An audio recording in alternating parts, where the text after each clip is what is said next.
Hello everybody. My name is Deirdre Marie Capone. I was born January 25th, 1940. It was a really long time before I could ever say that. I hid who I was for most of my life. Children weren't allowed to play with me.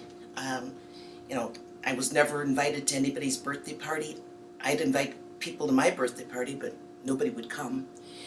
So it took a very, very long time to resolve the angst that I felt for so much of my life growing up inside of Al Capone's family. I'm going to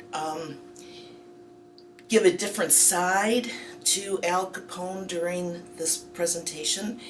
I'm also going to educate people as to the human being that Al Capone was.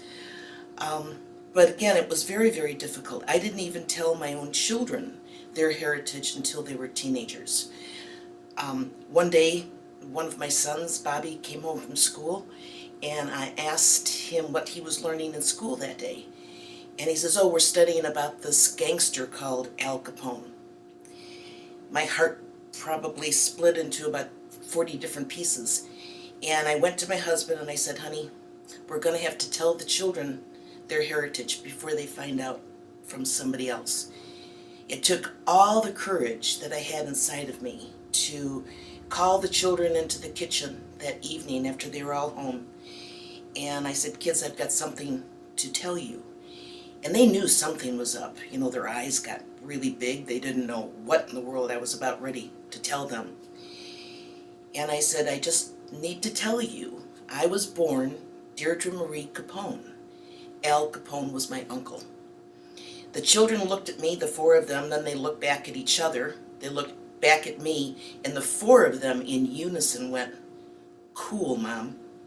Well, I wasn't expecting that response. I thought they were going to hate me because they had gangster blood in their veins.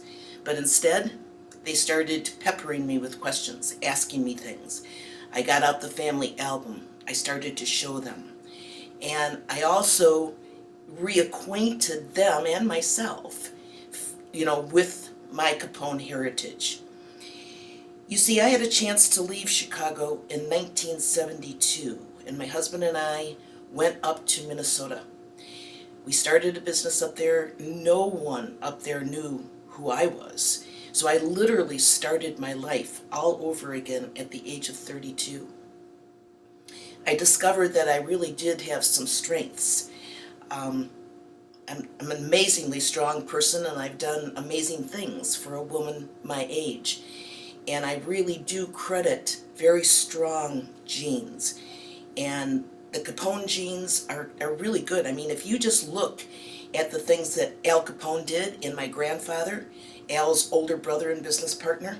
I mean, my grandfather told me at one point in his life, he was running over 300 different establishments. And he didn't have a fax machine, a computer, or a cell phone.